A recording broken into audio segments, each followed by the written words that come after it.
नमस्कार विद्यार्थी मित्रांनो, तुम्हा सर्व विद्यार्थ्यांचे आपल्या मिशन खाकी या यूट्यूब चॅनलमध्ये स्वागत आहे। तर मित्रांनो, आपण आता 10,000 प्रश्नांचे जनरल नॉलेजच्या प्रश्नांची सिरीजला सुरुवात केलेली आहे। आपला हा प्रत्येक व्हिडिओ 50 ते 100 प्रश्नाचा असेल। आजचा पहिला व्हिडिओ असल्यामुळे हा व्हिडिओ आपला कमी आहे, फक्त 25 प्रश्नांचा आम्ही व्हिडिओ घेतलेला आहोत।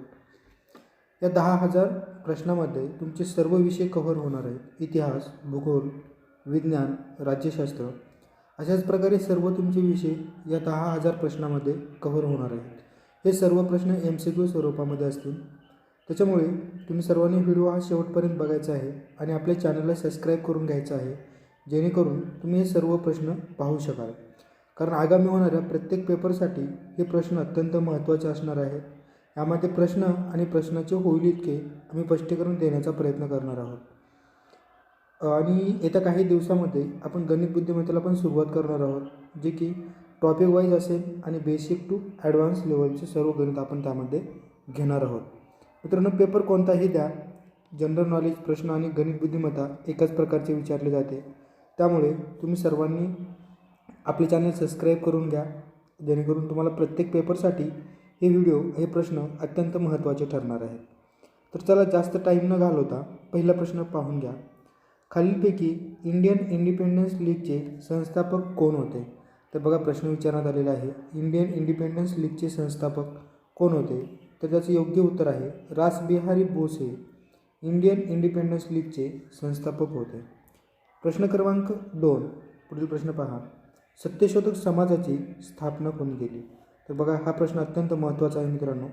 तुम्हाला चळवळी आणि कोणत्या समाजसुधारकांनी कोणत्या समाजाची स्थापना केली आहे हे प्रश्न भरपूर पेपरमध्ये विचारण्यात आलेले आहेत आतापर्यंत, त्यामुळे हा प्रश्न घेतलेला आहे। बघा, सत्यशोधक समाजाची स्थापना ही महात्मा फुले यांनी 24 सप्टेंबर 1873 रोजी केलेली आहे। या समाजाचे ब्रीदवाक्य होते, सर्वसाक्षी जगतपती त्याशी नको मध्यस्थी। हे या समाजाचे ब्रीदवाक्य होते आणि महाराष्ट्रातील ही पहिली चळवळ होती समाज सुधारणेची। पुढील प्रश्न पहा, प्रश्न क्रमांक 3, बहुजन हिताय बहुजन सुखाय ही डॅडेस यांची शिकवण होती? तर बघा मित्रांनो, बहुजन हिताय बहुजन सुखाय ही भगवान बुद्ध यांची शिकवण होती। त्यांचा जन्म लुंबिनी येथे झालेला आहे आणि त्यांना आशियाचे ज्योतिपुंज असे देखील म्हटले जाते। मित्रांनो, गौतम बुद्धांना आशियाचे ज्योतिपुंज असे म्हटले जाते। म्हणजे आशियाचे काय म्हटले जाते असा प्रश्न विचारण्यात आलेला होता, तर आशियाचे ज्योतिपुंज असे म्हटले जाते। वेरूळ येथील कैलास लेणी खालीलपैकी डॅडेस या राजघराण्याच्या काळात कोरले गेले? तर बघा मित्रांनो, हा प्रश्न अत्यंत महत्त्वाचा आहे। याचे योग्य उत्तर आहे राष्ट्रकूट, आणि राष्ट्रकूट राजघराण्यावर आतापर्यंत भरपूर सारे प्रश्न येऊन गेलेले आहेत। तर बघा, औरंगाबादचे नामकरण आता संभाजीनगर, छत्रपती संभाजीनगर असे करण्यात आलेले आहे। वेरूळ लेणी ही आता औरंगाबाद म्हणजेच छत्रपती संभाजीनगर या ठिकाणी आहे। त्यालाच महाराष्ट्राची पर्यटन राजधानी असे देखील म्हटले जाते। बीबी का मकबरा हा छत्रपती संभाजीनगर येथेच आहे आणि दौलताबादचा किल्ला हा देवगिरी येथे आहे, तो पण छत्रपती संभाजीनगर याच ठिकाणी आहे। तर बघा, अशाच प्रकारे आपण प्रश्न आणि प्रश्नाचे बऱ्यापैकी म्हणजे होईल इतके स्पष्टीकरण देण्याचा प्रयत्न करत आहोत। शनिवारवाडा कोणाच्या कारकिर्दीत? बाजीराव पेशवे यांच्या कारकिर्दीमध्ये शनिवारवाडा बांधला गेला। प्रश्न क्रमांक 6, सती प्रतिबंधक कायदा कोणत्या गव्हर्नरच्या काळात झाला आहे? बघा, प्रश्न बघा, सती प्रतिबंधक कायदा हा कोणत्या गव्हर्नरच्या काळात झाला आहे असं विचारण्यात आला होता। योग्य उत्तर आहे लॉर्ड विल्यम बेंटिंक यांच्या काळामध्ये सती प्रतिबंधक कायदा करण्यात आला होता। तर बघा, लॉर्ड लिटन यांनी देशी वृत्तपत्राचा कायदा केला होता आणि लॉर्ड लॅन्सडाउन यांनी कौन्सिल ॲक्ट रद्द केले होते। प्रश्न क्रमांक 7, खालीलपैकी कोणास स्थानिक स्वराज्य संस्थेचा जनक म्हटले जाते? मित्रांनो, हा प्रश्न अत्यंत IMP आहे। हा प्रश्न आतापर्यंत प्रत्येक पेपरसाठी विचारण्यात आलेला प्रश्न आहे। बघा, खालीलपैकी कोणास स्थानिक स्वराज्य संस्थेचे जनक म्हटले जाते? तर याचे योग्य उत्तर आहे लॉर्ड रिपन यास स्थानिक स्वराज्य संस्थेचा जनक असे म्हटले जाते। त्यांनी व्हर्नाक्युलस प्रेस ॲक्ट रद्द केला होता आणि एल्बर्ट विधेयक हे बिल मंजूर केले होते। कोणी? लॉर्ड रिपन यांनी। तैनाती फौजेची पद्धत कोणी सुरू केली? तर बघा मित्रांनो, तैनाती फौजेची पद्धत ही लॉर्ड वेलस्ली यांनी सुरुवात केलेली आहे. प्रथम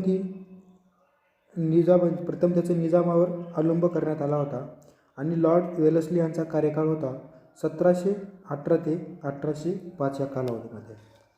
पुढील प्रश्न पहा. प्रश्न क्रमांक 9. 1857च्या उठावाची सुरुवात कोठून झाली? मित्रांनो, आपण 1857च्या उठावावर पूर्ण व्हिडिओ घेऊन येणार आहोत. त्यामध्ये पूर्ण 1857चा उठाव तुम्हाला व्यवस्थितपणे सांगितला जाईल. तर प्रश्न बघा, 1857च्या उठावाची सुरुवात ही मिरज या ठिकाणाहून झालेली आहे. तर बघा, कानपूर येथील उठावाचे नेतृत्व केलेले आहे नानासाहेब पेशवे यांनी, झाशी येथील केले आहे राणी लक्ष्मीबाई यांनी आणि अराल येथील उठावाचे नेतृत्व केले होते कुंवरसिंग यांनी. प्रश्न क्रमांक 10. मराठी भाषेतील पहिले साप्ताहिक कोणते होते? तर बघा मित्रांनो, मराठी भाषेतील पहिले साप्ताहिक हे दर्पण हे होते. मराठी भाषेतील पहिले साप्ताहिक दर्पण हे होते.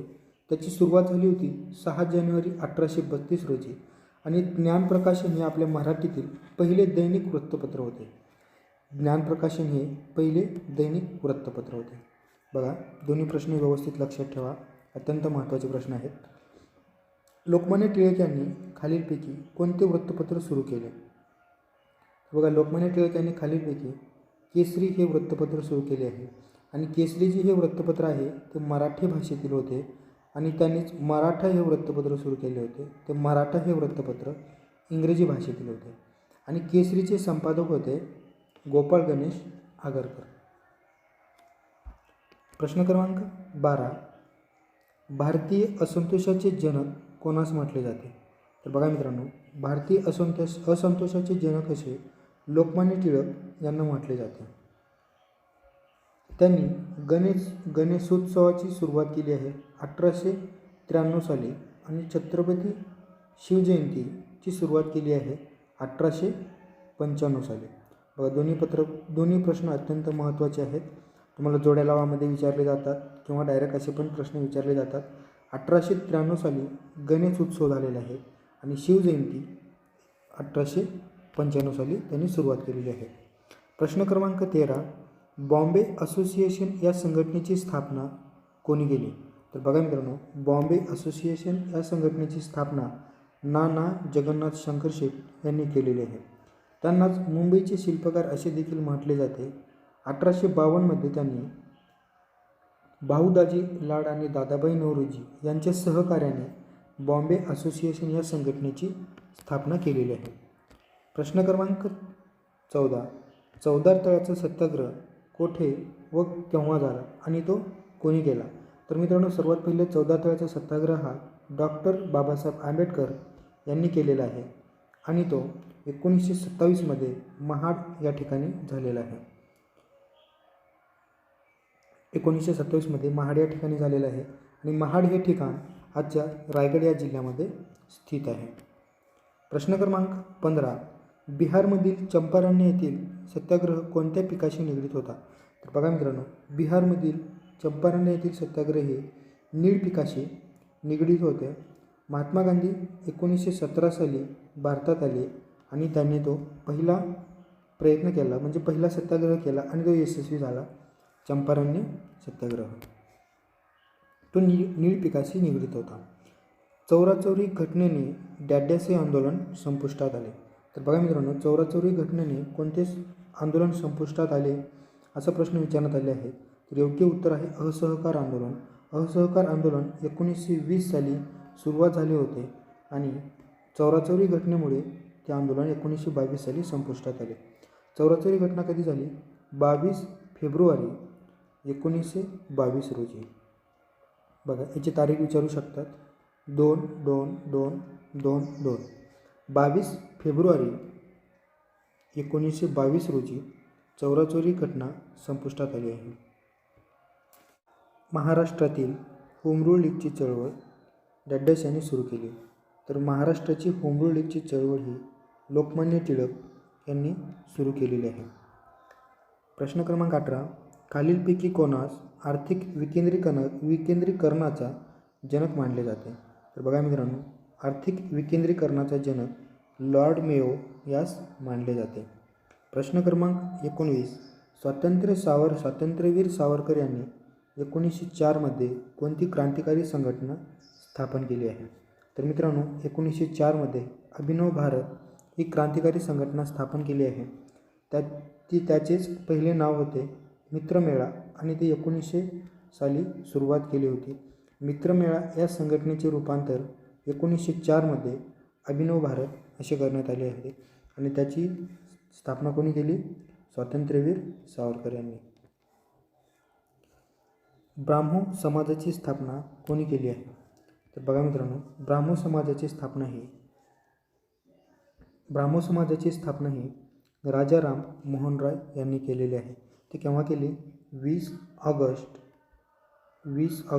1828 साली ब्राह्मो समाजाची स्थापना राजाराम मोहन रॉय यांनी केलेली आहे. महात्मा फुले यांनी कोणते पुस्तक लिहिलेले नाही? बघा मित्रांनो, इथे आहे का नाही तुम्ही सर्वांनी प्रश्न व्यवस्थित शेवटपर्यंत पाहायचा आहे, कारण या एका अक्षराने तुमचा 1 मार्क 100% जाऊ शकतो. आहे का नाही हे सर्वांनी शेवटी काय दिलेलं आहे पाहायचं आहे. तर बघा, इथे भरपूर सारे विद्यार्थी सार्वजनिक सत्यधर्म बघतात आणि त्या प्रश्नाला गोल करून टाकतात, कारण त्यांनी इथं आहे का नाही बघितलेले सुद्धा नाही आणि खालील 3 ऑप्शनसुद्धा त्यांनी बघितलेले नाही. तर बघा, सार्वजनिक सत्यधर्म हा महात्मा फुले यांचा ग्रंथ आहे. गुलामगिरी हा त्यांचा ग्रंथ आहे. छत्रपती शिवाजीराजे भोसले यांचा पोवाडासुद्धा हा त्यांचेच आहे. ज्योतिनिबंध हा ग्रंथ हे पुस्तक त्यांचे नाही. तर त्यांची इतर पुस्तकं पहा. तृतीय रत्न, शेतकऱ्याचा असूड, सत्सार, इशारा आणि ब्राह्मणाचे कसब हे त्यांचे पुस्तक आहेत. प्रश्न क्रमांक 22.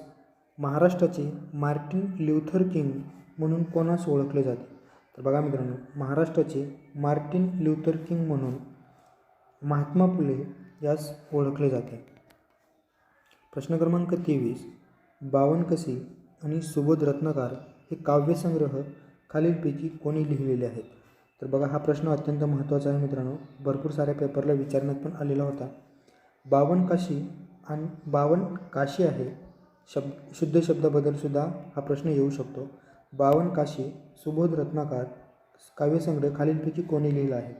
त्याचे योग्य उत्तर आहे सावित्रीबाई फुले यांनी बावनकशी आणि सुबोध रत्नाकर हे 2 काव्यसंग्रह लिहिलेले आहेत. प्रश्न क्रमांक 24. रयत शिक्षण संस्थेची स्थापना कोणी केली आहे? तर बघा, रयत शिक्षण संस्थेची स्थापना ही कर्मवीर भाऊराव पाटील यांनी केलेली आहे. डॉक्टर बाबासाहेब आंबेडकर यांचा जन्म खालीलपैकी कोणत्या ठिकाणी झाला? तर बघा, डॉक्टर बाबासाहेब आंबेडकर यांचा जन्म महू मध्य प्रदेश येथे झालेला आहे. त्यांचा जन्म केव्हा झाला? 14 एप्रिल 1891 रोजी डॉक्टर बाबासाहेब आंबेडकर यांचा जन्म मध्य प्रदेशातील इंदूरजवळील महू या ठिकाणी झालेला आहे. तर मित्रांनो, अशाच प्रकारे आपली इथे प्रश्नांची संख्या संपलेली आहे.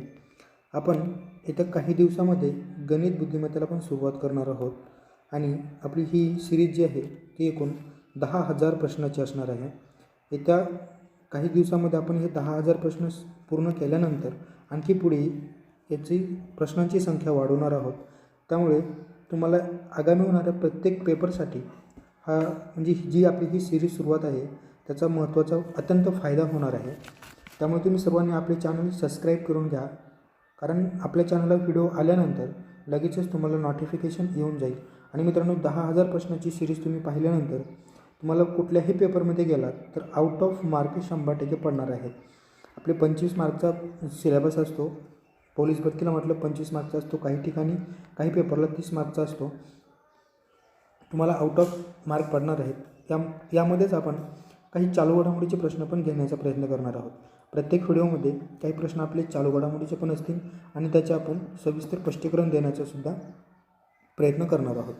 तर मित्रांनो, एका प्रश्नामध्ये तुमचे 2 ते 3 प्रश्न कव्हर होऊन जाणार आहेत. त्यामुळे तुम्ही सर्वांनी आपले हा व्हिडिओ शेवटपर्यंत बघा आणि आपली 10,000 प्रश्नाची सिरीज पण तुम्ही सर्वांनी शेवटपर्यंत पाहायची आहे. तुम्हाला ही सिरीज भागवाईज मिळेल आणि तुम्हाला जर या प्रश्नाची PDF पाहिजे असेल तर डिस्क्रिप्शन बॉक्समध्ये आपल्या टेलिग्राम चॅनलची लिंक दिली जाईल. तुम्ही तिथून आपले टेलिग्राम चॅनल जॉईन करा कारण त्या चॅनलवर आम्ही तुम्हाला या प्रश्नांची सर्व PDF देण्याचा प्रयत्न करू. अगोदर व्हिडिओ बघा, त्याच्यानंतर ते प्रश्न वाचा, त्यामुळे तुम्हाला सर्व प्रश्न हे लक्षात राहतील. तर चला मित्रांनो, आपण इथेच थांबूया. सर्वांचे धन्यवाद.